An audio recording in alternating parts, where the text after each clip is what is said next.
At the stroke of the midnight hour, on the 15th of August, 1975, a column of tanks and infantrymen rolled ominously to the streets of central Dhaka. Their destination was the house of Sheikh Mujibur Rahman, the first Prime Minister of Bangladesh, who had recently led Bangladesh through a brutal liberation struggle against Pakistan in 1971. But the army wasn't there to celebrate. Frustrated by increasing economic mismanagement, growing corruption, and increasing authoritarianism, some members of the army decided to take matters into their own hands.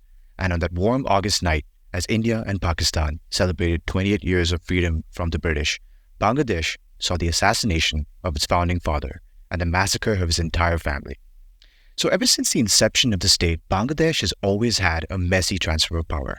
And today, nearly 50 years after that massacre, the ghosts of its past still seem to haunt its politics. And this election is no different. Because today, the leader of Bangladesh is none other than Sheikh Hasina, the daughter of Sheikh Mujibur Rahman, who's led the country for the past 14 years. Facing up against her is the opposition BNP, led by Khaleda Zia, the wife of the dictator Zia-ur-Rahman, who succeeded Sheikh Hasina's father in very questionable circumstances. So the Bangladesh election has all the makings of the perfect South Asian family drama. You have two powerful women leading historical dynasties who are engaged in a decades-long blood feud, alongside a complex cast of supporting characters, multiple diverging subplots, and, of course, the inexplicable presence of foreign actors who seem to have a questionable role in the entire story. We're going to explore all this and more on this episode of Beyond the Indus. Stay tuned. Before we move on to the main content of the show, I have to address the missing Englishman in the room. I'm talking, of course, about Joe Wallen, my friend, partner, and now former co-host. Exactly 1 year ago, Joe and I decided to start Beyond the Indus so we could give you, our listeners, deep and meaningful insights into one of the world's most fascinating and diverse regions, South Asia. In that time, and with your help, we've grown Beyond the Indus into one of South Asia's leading news and political podcasts. But unfortunately, the world has too much demand for a talent like Joe Wallen, and he's moved on to bigger and better things. So even as we bid goodbye to Joe's stories about fighting snakes in his office, his ongoing battles against sunburn, and most importantly, his rich and vivid experiences as a leading journalist in South Asia, we at the Beyond the Indus team are going to continue bringing you long-form, objective, and unbiased analyses through one of the most exciting election years in South Asia.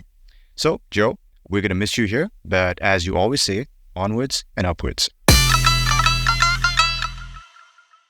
So welcome to Beyond the Indus Election Special Series, The Road to 24.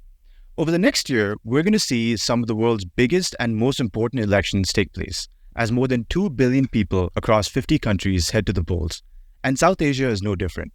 We're going to begin this election year covering a country that is possibly the world's greatest economic comeback story, Bangladesh. Emerging out of the war, famine, and poverty, Bangladesh today has emerged as one of the world's largest textile exporters and is richer than both India and Pakistan on a per capita basis. And it's this success and Bangladesh's growing role in the global economy that makes this election coming up in January particularly interesting, not just for the geopolitics of South Asia, but the wider shifts in the global order. So to help us decode that election, we've brought on two amazing guests. So Dr. Mubashir Hassan holds a PhD in politics from Griffith University, Australia, and is currently a postdoctoral researcher at the Department of Culture Studies and Oriental Languages in the University of Oslo, Norway. He is the author of the book Islam and Politics, The Followers of Ummah, and co-editor of the book Masks of Authoritarianism, Hegemony, Power, and Public Life in Bangladesh. Mubashir has some brilliant pieces on geopolitics in The Diplomat, which I encourage you all to check out. And his short-form articles were published in the Georgetown Journal of International Affairs, Foreign Policy Magazine, USIP, and Al Jazeera, among others. While Dr. Smriti S. Patnaik is a research fellow at the Manohar Parrikar Institute for Defense Studies and Analysis. She holds a PhD in South Asian Studies from the School of International Studies in JNU and specializes on politics in South Asia and India's policy towards its neighbors. Her work includes more than 100 research articles on politics and diplomacy in South Asia, as well as editing 4 books on geopolitics in South Asia, with an upcoming book titled 50 Years of Bangladesh's War of Liberation. Smriti has also published an excellent long-form article on Bangladesh's make-or-break election in the Diplomat magazine, which I found to be extremely useful in clarifying what exactly is going on the ground in Bangladesh. So, Smriti and Mubashir, welcome to the podcast. Thank you. Thank you for sure. Fantastic. So, Smriti, starting with you, I think it's imperative for us to understand the two main players in the Bangladesh election right now. We have the Awami League that's led by Sheikh Hasina, who's the current prime minister, and the main opposition, the Bangladesh National Party, led by Khaleda Zia. So before we delve into the present election, maybe we can go over these two parties. How did they form and how did they play a role in overthrowing the military government back in the 90s? And how has its rivalry worked in the years subsequent to that until, let's say, the 2006 election? So could you describe these two parties' journeys? I would say that, of course, the Awami League was there as a political party, and it played a very significant role during Bangladesh's War of Liberation in 1971. And in many ways, it was Sheikh Mujibur Rahman who was responsible for mobilizing the population at that point of time against the policies of Pakistan, which it had adopted in terms of the culture, imposition of Urdu language, and denial of democracy, especially after 1970 election. So in that sense, he was one of the leaders who played a very dominant role. And in fact, in his name, the Liberation War was fought. I would say that he inspired this entire Liberation War, though front-ranking leaders from Awami League played a very significant role, including, the student leaders, peasants, common people, the teachers, and also the armed forces of Bangladesh, if one can say that, who defected from the Pakistan army at that point of time. So in that context, General Ziaur Rahman was the person who declared Bangladesh's independence in the name of Mujibur Rahman. But I think subsequently, obviously, to a very large extent, the 1975 assassination of Sheikh Mujibur Rahman, and there was this expectation he could have acted to stop, the assassination plot, and he had knowledge of it. So there is this grievance that he knew it and he did not do it. And of course, after the assassination of Sheikh Mujib, General Ziaur Rahman took over, and also at the same time, he should be credited in putting back the organizational structure of the Bangladesh army, which in fact was completely politicized due to their role in the Liberation War. Most importantly, probably one of the grievances which, many liberal people also hold that he in fact rehabilitated the religious political parties who were banned by Sheikh Mujib after Bangladesh was liberated. Of course, Zia was assassinated, all of us we know, in 1982. There was this, the military regime continued till 1990. But if you look at the movement in the mid-80s against, General Ershad's regime, at that part of time, I would say that all the political parties came together, to fight against General Ershad's regime. So there was quite cooperation and all. In fact, the student leaders also played a very significant role. So therefore, this rivalry grew much more, due to the kind of competitive politics, which became much apparent after the restoration of democracy.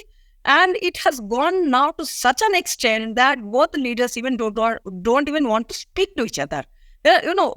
Yes, you are rivals, you don't speak to each other, you don't agree on particular issues, but at least there has to be some kind of communication. And I think, both these political leaders were very significant political leaders, so really lead to very important political parties of Bangladesh.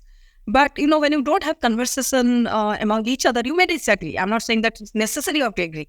But the thing is that you don't even want to look at somebody's face. That actually is something what you see on the ground in the politics, apart from the kind of steps which Awami League has taken after being in power for more than 15 years, I would say. Right. And actually that brings to mind something that happened where Sheikh Hasina, or the Awami League in this election, when the US was asking exactly what you were suggesting, to talk more to your opposition, she said, why don't you talk more to Donald Trump? So I found that those parallels quite interesting. But Mubashir, there's another player in this entire political schema, and that is the Jamaat-e-Islami. What we've heard of them, at least outside Bangladesh and in India where I'm based right now, is their role in the Liberation War of 1971. Where a lot of people suggest that they played a supportive role to the Pakistan army that was committing a genocide in Bangladesh at that point. They seem to have evolved, and they seem to have some sort of an alliance or tie-up with the BNP. So could you explain the role of the Jamaat-e-Islami? How have they grown and what has led to this tie-up between Khaleda Zia's BNP and the Jamaat-e-Islami? So Jamaat-e-Islami is an ideologically Islamist party that was established in India by Maulana Maududi. It used to be known as Jamaat-e-Islami Hind, and then he migrated, I think, around the time of partition to Pakistan. When Bangladesh was part of Pakistan, so it used to be known as East Pakistan. Jamaat-e-Islami had support base there, and during the war of 1971, Jamaat-e-Islami sided with the Pakistani army, and it supported the genocide crime that took place against the Bangladeshis. In my research, I found that one of the reasons they supported Pakistani army is it was premised upon anti-Indian mindset. They are good in their documents that India is a Hindu country and Bangladesh is a Muslim, East Pakistan is a Muslim country. So it is a conspiracy by the non-Muslim to break a Muslim nation. So that was the premise of it. And after the independence, the party was banned by Sheikh Mujibur Rahman. After the independence, what Jamaat did is that they campaigned against Sheikh Mujibur's government, especially in the Middle East, and said that this is a secular country that is anti-Islam and so forth. And following his deplorable assassination, Jamaat was rehabilitated into Bangladesh politics. And when Sheikh Hasina came into power in 2009, she established a war crimes tribunal, which is, and then majority of the top leadership of Jamaat was hanged. That trial had a lot of criticism by the human rights groups and independent observers. And then Jamaat went underground. There was a lot of state repression on them. So recently, I investigated for an article for the Diplomat, what is the role of, what is Jamaat doing now? And I found in my investigation that the party is thriving in a manner. So their membership, in fact, increased a lot. And they did a lot of strategic moves. So, for example, they do not say anymore their activists that they are Jamaat publicly, but they have kind of infiltrated in many ways. Maybe infiltrated is the wrong word. And the significant shift in Jamaat is that the youth leadership who were not born in 1971. So you have hundreds and thousands of Islamist Muslim who are followers of Jamaat who didn't born in 1971. So it is difficult for anyone to point finger to them that you committed atrocity crime. Against the backdrop of this authoritarianism, there is a thriving anti-government mindset within which Jamaat is taking part and campaigning. Having said that, the distinction between the relationship between Bangladesh's main opposition BNP and Jamaat is that BNP is not officially saying that they are going to spearhead an anti-government movement with Jamaat, because there is an internal party politics as well.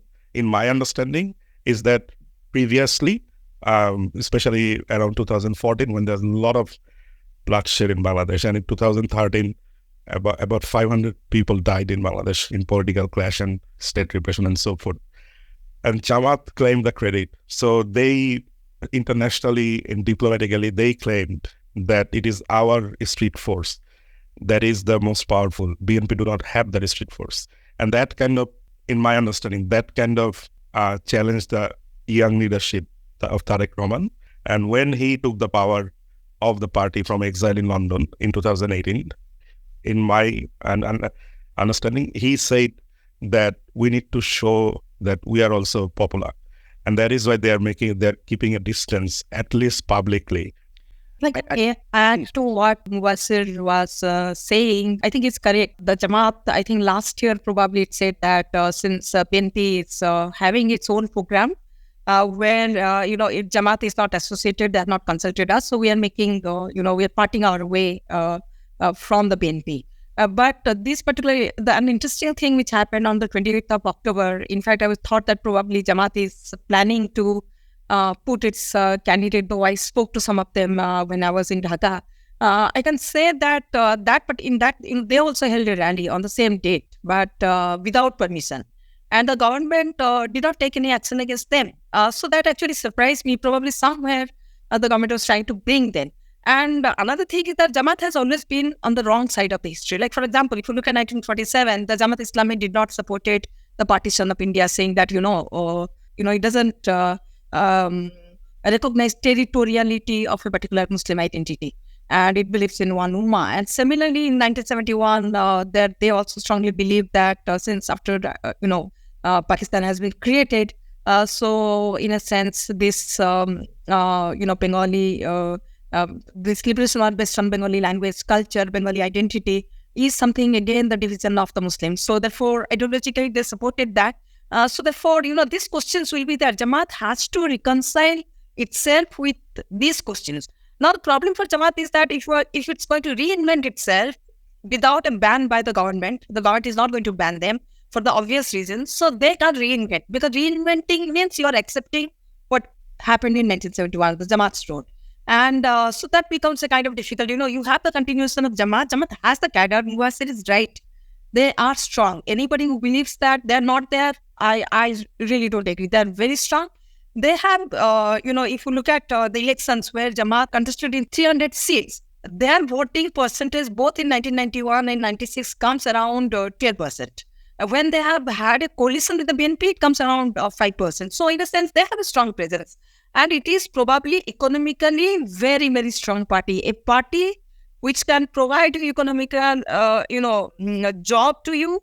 A party which actually takes care of its cadre if they are facing an illegal hassle. So therefore, it's a very different kind of party. So one of the themes that I want to emphasize here is they don't need to be in the parliament of Bangladesh. And you've also talked about Sheikh Hasina introducing, let's say, authoritarian restrictions. You've talked about how the Jamaat-e-Islami can't necessarily operate openly. And I want foreign listeners to understand why this is the case in Bangladesh right now, why these parties have such diverse tactics in order to continue their political activities. And to understand that, I think we want to understand what's with the state of Bangladesh elections and what sort of authoritarian restrictions are imposed on the opposition. Smriti, if I can draw you back to what I think was a turning point in Bangladesh democracy, which was the 2006 to 2008 political crisis. There's this concept that is relevant even today, something that is a central demand for the opposition, which is the imposition of a caretaker government that supervises elections. Could you explain the concept of a caretaker government, and could you talk about the reasons why, after coming into power in 2008, the Sheikh Hasina-led Awami League decided to abolish this caretaker government? What happened in that political crisis that made her think that this was a necessary step? I think all the three political parties, when they were fighting against Ershad's regime, there was this demand of caretaker government, because they could not believe a free and fair election can happen under a military dictatorship. So therefore, the political transition in 1990 took place under the caretaker regime, and the presidential form of government was transformed to a parliamentary form of government by Begum Khalida Zia, was the prime minister at that point of time. And in 2000, because that was a one-time kind of thing in 1990 when the election happened. So in 1996, when the first, I think it was fifth parliament election, where it was one-sided election, conducted by the BNP, both Jamaat and Awami League. In fact, they boycotted that particular election. When BNP got elected, so obviously there was demonstration and all, and BNP, what it did, it passed the constitutional provision, making it a constitutional provision, the caretaker government, and it was very elaborate in terms of the successor, because 6 choice, if I'm not mistaken, are given in that caretaker list, which, where the government can try one after the other. So that was something, and then of course it dissolved the parliament, and election happened, and the Awami League won the election. 2001 election also took place under the caretaker regime, but in 2005, when the Chief Justice of Supreme Court, Justice K.M. Hassan, he was supposed to retire in 2005, and the government passed a amendment, increasing the age of retirement of the Chief Justice, if I'm not mistaken, probably 63 to 65, something by 2 years.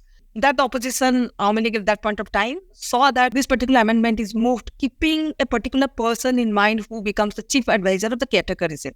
So therefore, in 2006, when, the power transition was supposed to happen to a caretaker regime, but at that point of time, Justice Hassan also became, because the amount of violence happened, he refused to take over. He refused to become the chief advisor of the caretaker regime, because he thought that if two political parties are acting like this, it is not an appropriate moment to be the chief advisor, because election under him probably will be considered as, partisan. What happened is that instead of the other four options or five options, four options which were there, the first choice and completely the last choice. Last choice was the president of Bangladesh, and he is, of course, the party man, President Yawajuddin, and that actually led to a lot of violence. And that is where probably my assessment is that, the Army League also saw that this is the space where you can have an extra constitutional intervention. So therefore, that was seen as an extra constitutional this thing, though the Supreme Court said that next to election can be held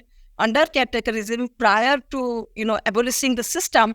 The government in its own sense decided that it will not have the caretaker regime. So suspicion and the manner in which the BNP went about the caretaker regime by increasing the retirement age. So somewhere I also find the BNP is responsible for this entire undermining of the caretaker. Now it's not there.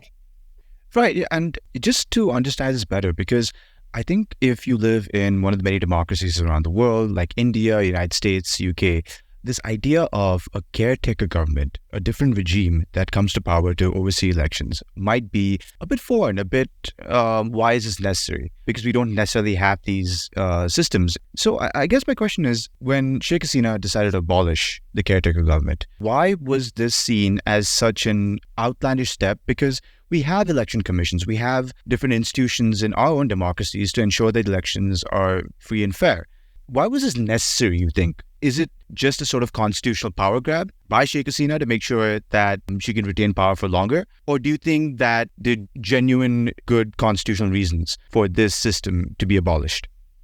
I think if I can go first, Basir may also give his own views. I think, when you don't have a caretaker regime, it's not that in South Asia you have currently Pakistan is being ruled by a caretaker regime. So the thing is that yes, it's very innovative. In fact, the Pakistan caretaker regime took clue from the Bangladesh. What you do is that, when you do away with the caretaker regime, I believe that you need to have a very strong and independent election commission with autonomy. So if you don't want to give that kind of autonomy to the election commission, so obviously there are questions which are raised, the manner in which the election commission conducts the election. So therefore, the basic distrust over the process, how the election is conducted, here is in question. So therefore, even if you have the election, it is considered as manipulated. And given the fact that two political parties have, very bitter relationship with each other and just don't trust each other at all. So in that context, the independence of election commission becomes much more significant compared to other times. So it is seen as partisan. It is seen as, like, for example, in Pakistan, though not this time, of course, we know the military played a very significant role in this particular categorism in Pakistan. But the thing is that there is consultation among the political parties to find who is the neutral person who can be the tactical chief. So that kind of process also, the process of consultation just does not exist in Bangladesh, I would say. So if I add, is that, when it was abolished in the parliament, the number of parliamentarians from the opposition BNP were 4 to 5, really low.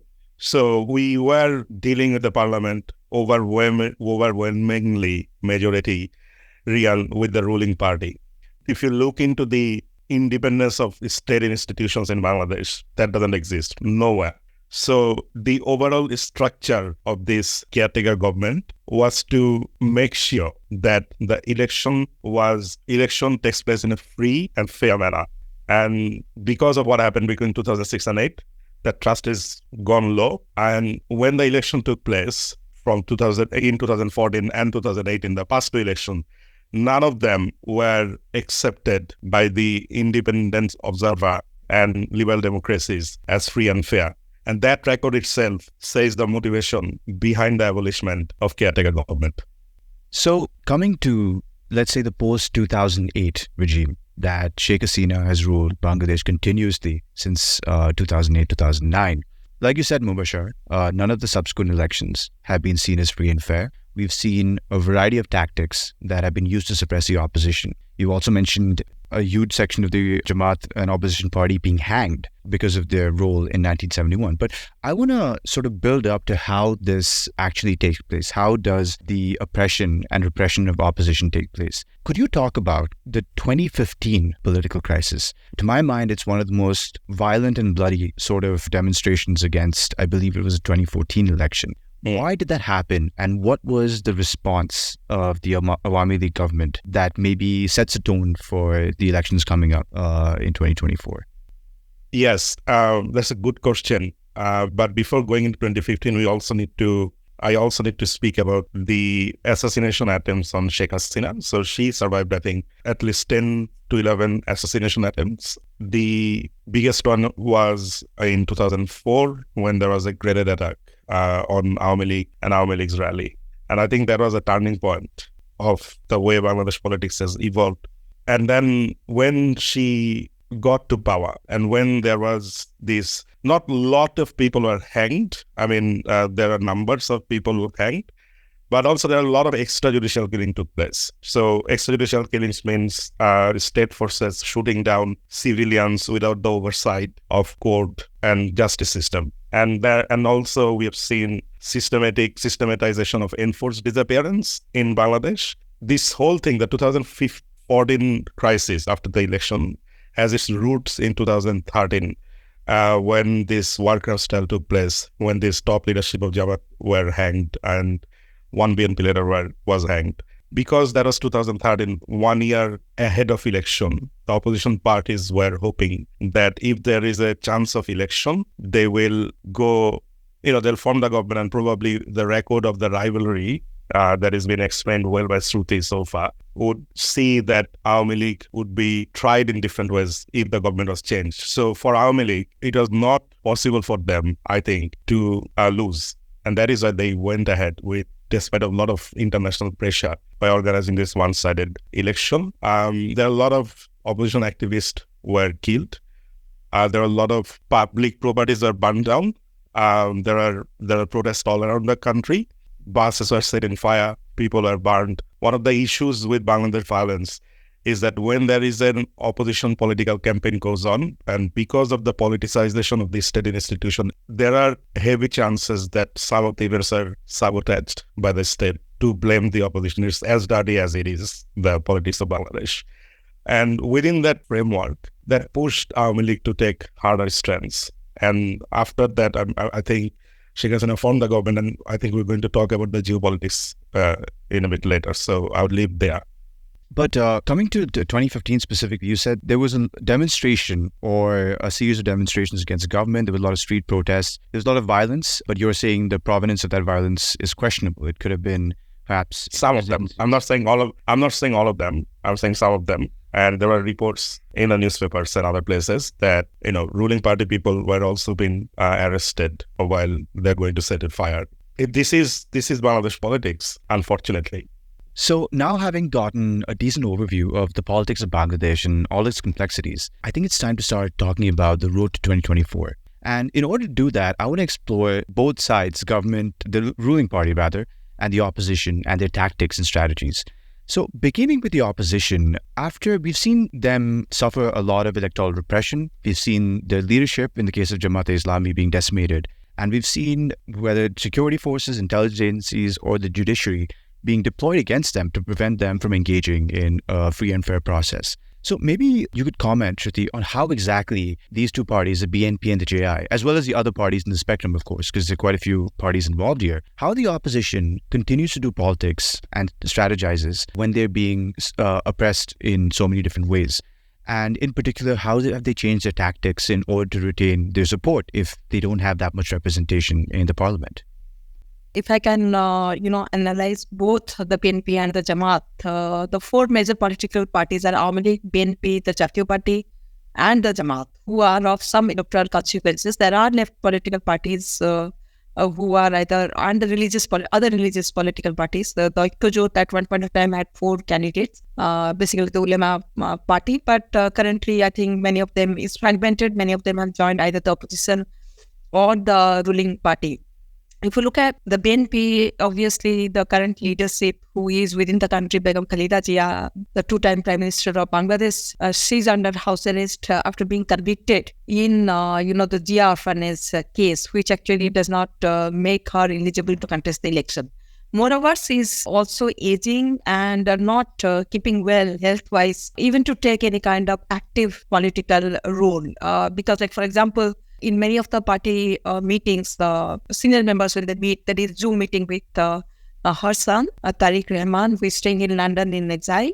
So therefore, some of the time I find a disconnect between the party leadership, which is based in London, and the people on the ground, because the party structures are such that those people, who play a very significant role in terms of, organizing many of these protest marches and, other meetings, they basically don't do themselves, but they always take direction from London. So therefore, I find it a disconnect. A leadership sitting in London, the workers and others are in Bangladesh facing the challenges which comes from the paramilitary forces, the police in terms of the arrest, in terms of being jailed. So therefore, it becomes a little, I find that disconnect. Though obviously in 2018, when BNP decided to participate in the election, the decision to participate also came very late after, Tariq Rahman was convinced by the senior political leaders that they must participate.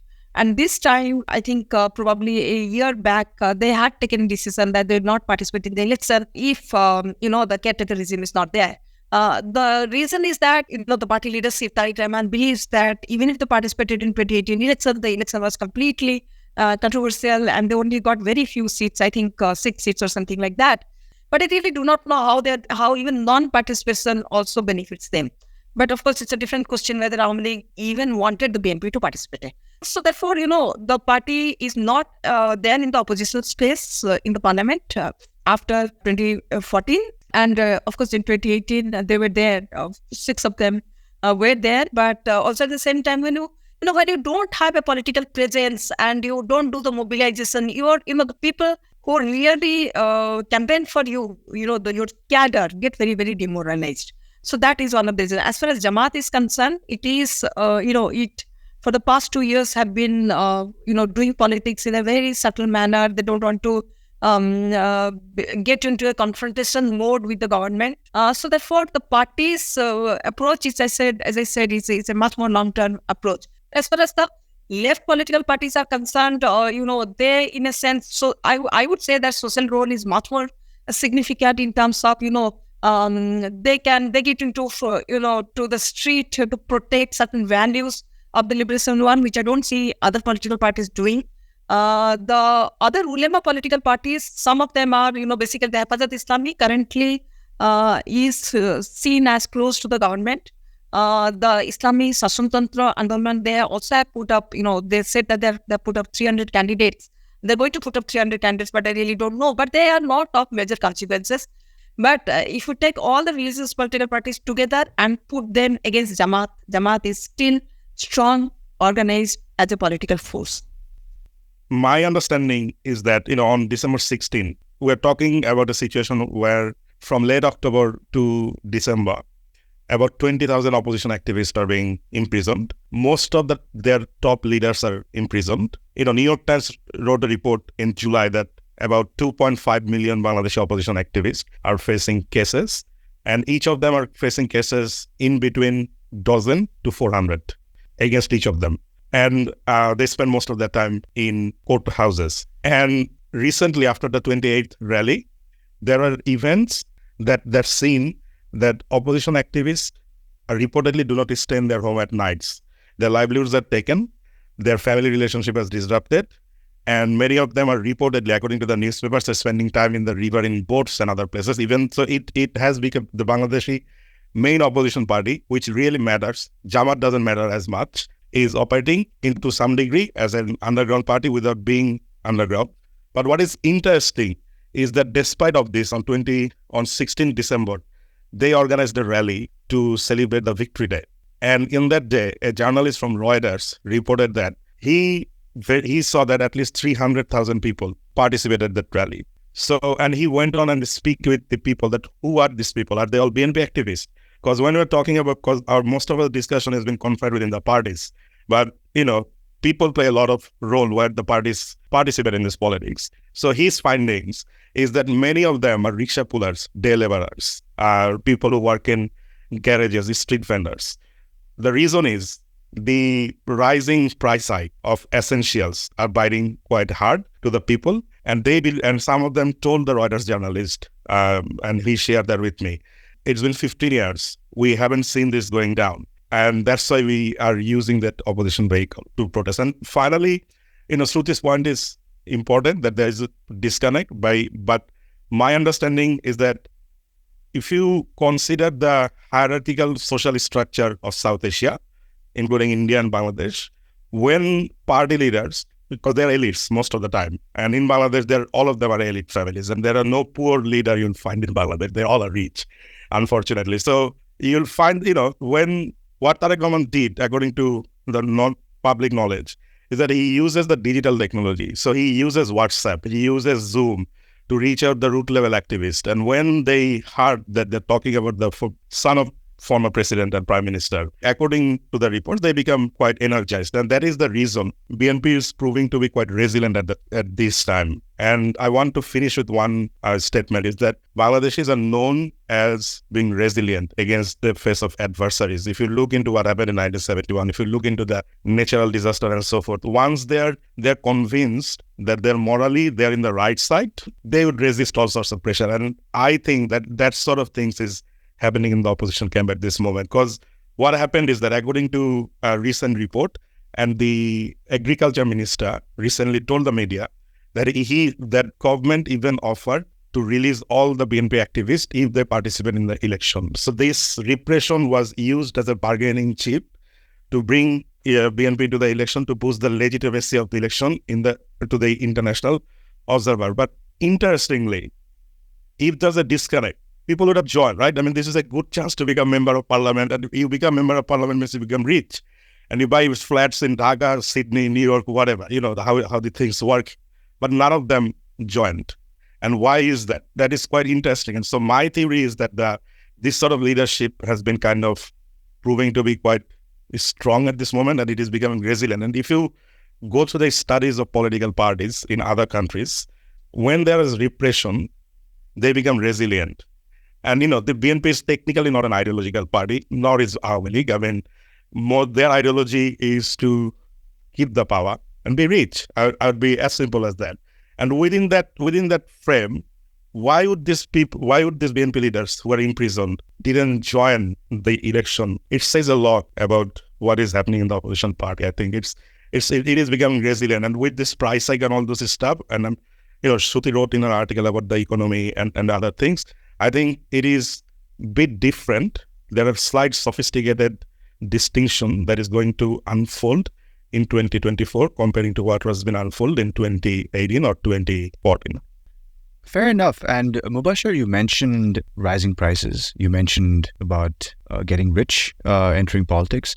And I think that's an interesting way to get into an election issue that I think we haven't yet discussed, which is the economy. So one of the interesting things about Bangladesh is that under Sheikh Hasina's tenure, you've seen rapid economic and industrial growth, particularly in textiles. But I think after the COVID pandemic, the macroeconomic outlook doesn't seem quite as rosy. There seem to be depleting foreign exchange reserves. There seems to be a request for a bailout to the IMF. So maybe you could talk a bit more about the economy. What is the state of the economy right now, and how important an issue is this in the election?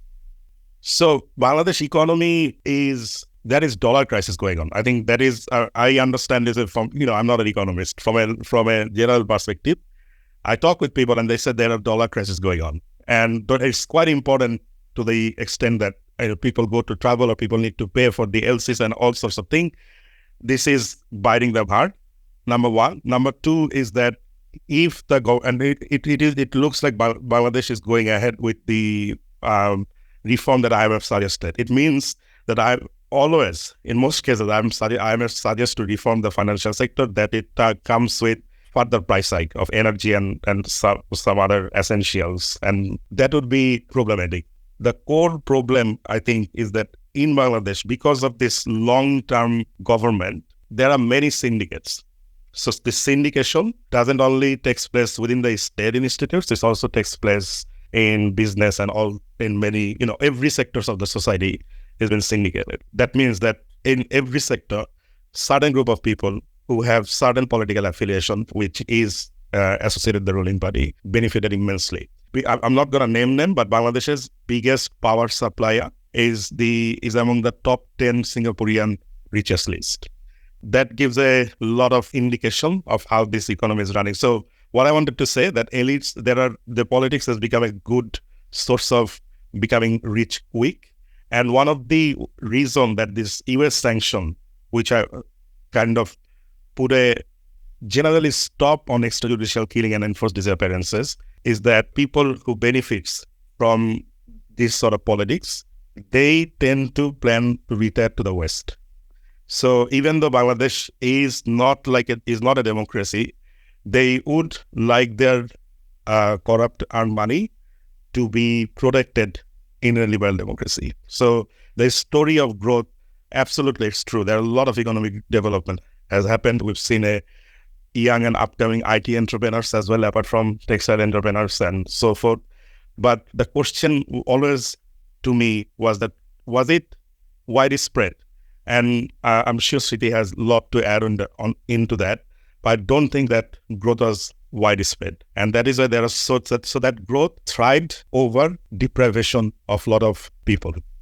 And just to add by saying what I completely agree with versus analysis. In fact, if you look at the composition of the member of parliament in Bangladesh, many of them, they come from business family, and therefore they thrive. These businesses thrive. And this is not very particular only with Awami League. That also happened during the BNP time. But this is a continuation. You may have 70, now 80, 90. It has increased over the period of time. You see a very steady increase.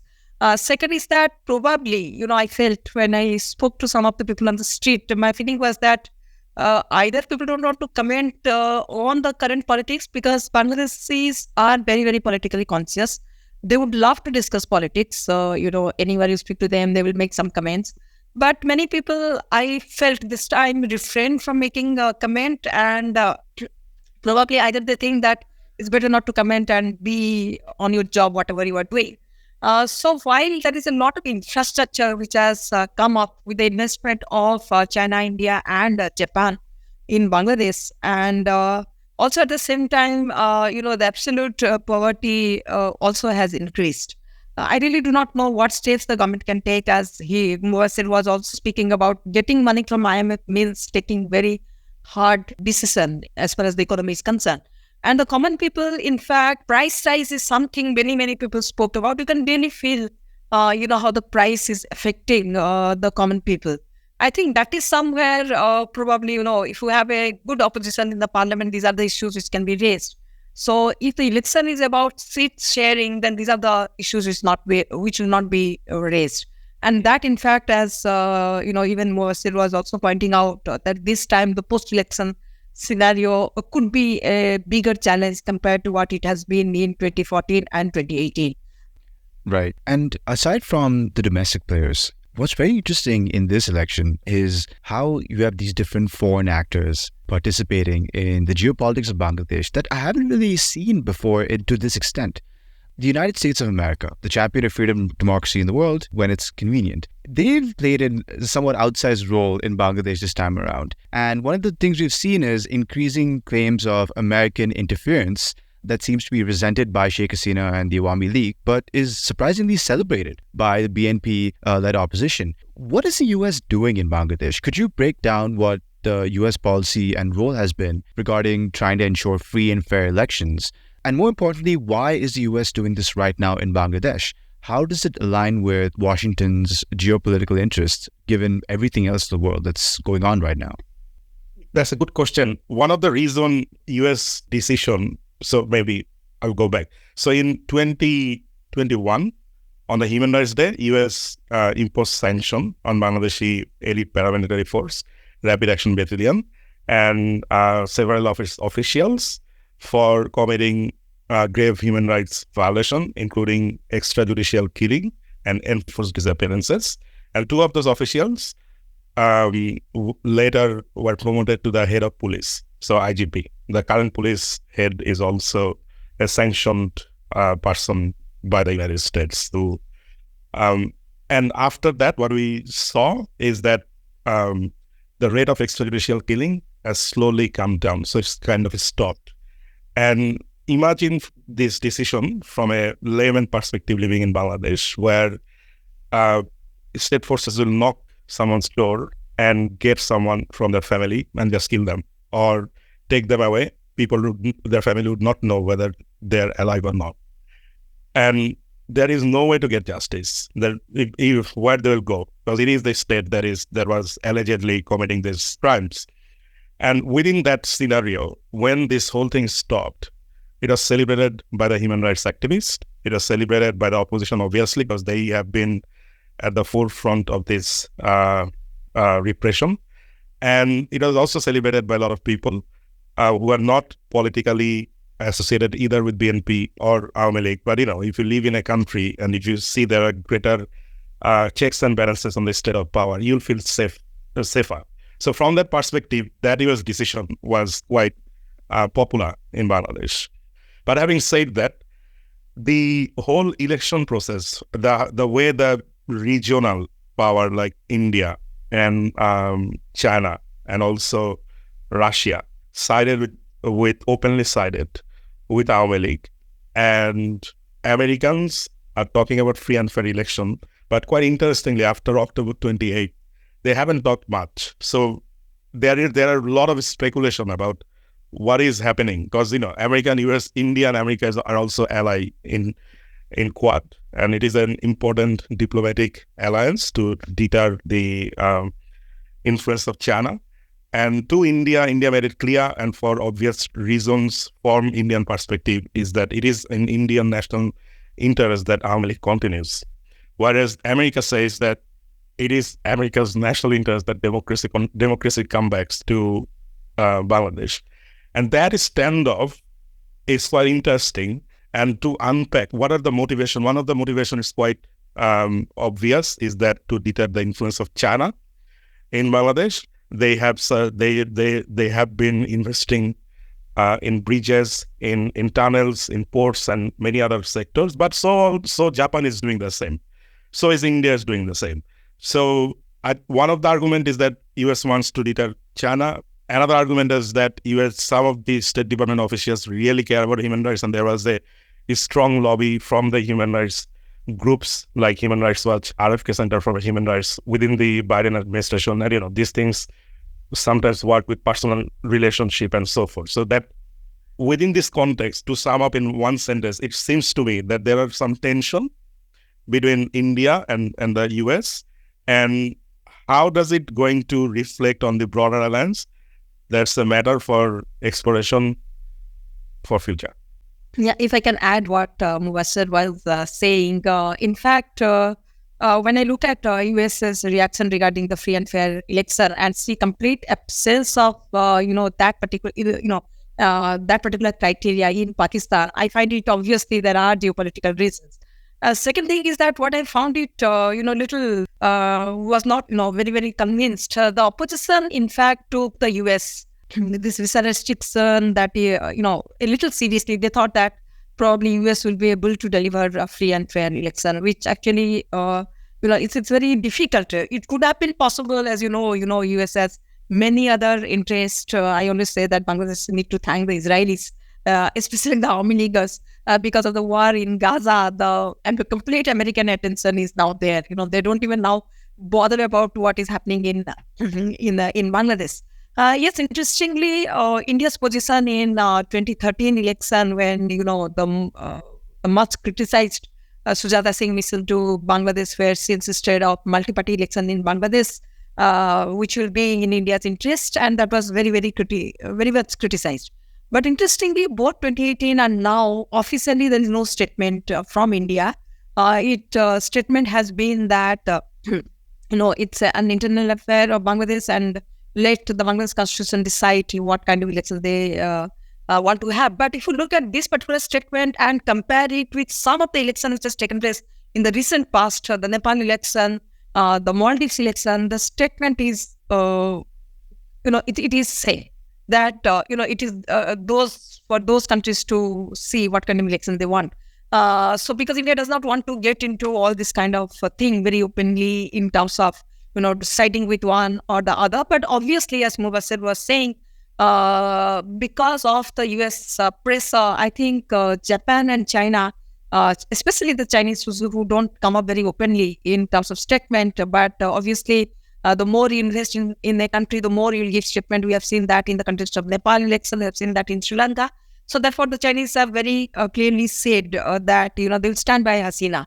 Because on the one hand, US has geopolitical interest of getting Bangladesh to Indo-Pacific, to not exactly to the Quad, but to the Indo-Pacific. And that could be one of the reasons. In October, September, I think, Bangladesh came up with the Indo-Pacific strategy paper, which earlier it had not. So in a sense, to placate to the US interest. But then again, I think, the kind of geopolitics which is taking place, obviously, it will depend on how Sheikh Hasina is going to move. But I will credit her compared to other countries in South Asia. She has managed to engage all the stakeholders. It's not India versus China. This is one country where it's India and China and US and Japan. So it is not one versus the other. So in a sense, to some extent, she has been able to manage the challenges such, a competition will entail in terms of her, space to maneuver the geopolitics. So just to wrap up, we're going to see our first crucial election of 2024 in January. I think we predicted earlier that it's quite likely that Sheikh Hasina is going to retain power. But I guess to get your final thoughts, Sheikh Hasina is nearing her 80s, if I'm not mistaken, and Khaleda Zia is ailing right now. There is a question that remains about their succession and consequently the future of party politics in Bangladesh. So after this election, how do you two view the party political dynamic and the succession in Bangladesh? Who comes after Hasina, and would Tariq Rahman, manage to sort of lead the party, whether it's based in London or in Dhaka, back to power? What do you guys think is going to happen with the future of Bangladeshi democratic politics? So Mubassir, you will go first. No, I'll go second. You go first. I would say, successful plan in both these political parties, is completely under wrap. Of course, the BNP does not have the succession problem as the Awami League has. It's very clearly known that Tariq Rahman is the next leader of the BNP. And within the Awami League, of course, there are many speculations. There is, I would rest my case by thinking, in a sense, putting the name, probably I see Saima Wazid could be a replacement of Sheikh Hasina. And it is complete speculation, but, I see her accompanying her mother. She's now, I think, regional director of WHO, so coming much more to the public space. So I think, to me, she looks like, succeeding Sheikh Hasina. I would put it that way. So the future of party politics in Bangladesh is, I think, as I agree with Shruti, that the succession in BNP is quite settled. It is Tariq Rahman's party at the moment, and he has widespread popularity within the party. About Awami League, I would disagree with Shruti. I would think the sister. I think Sheikh Rehana, the Sheikh Hasina's sister, probably would be the next leader of Awami League. In terms of future of politics in Bangladesh, I would assume that we are going to see long-term, low-key unrest for longer term, unless economy is fixed, unless people are felt that they are not pushed to the wall. It is going to be a bit difficult journey in 2024. So that wraps up our conversation on the Bangladesh election. Smriti and Mubashir, thank you so much for joining us. We're going to be coming back next month on the Pakistan election, which is also going to be quite interesting. So please stay tuned for that. Take care. And thanks again, Smriti and Mubashir. Thank you. Thank you so much. Thank you, Tusha.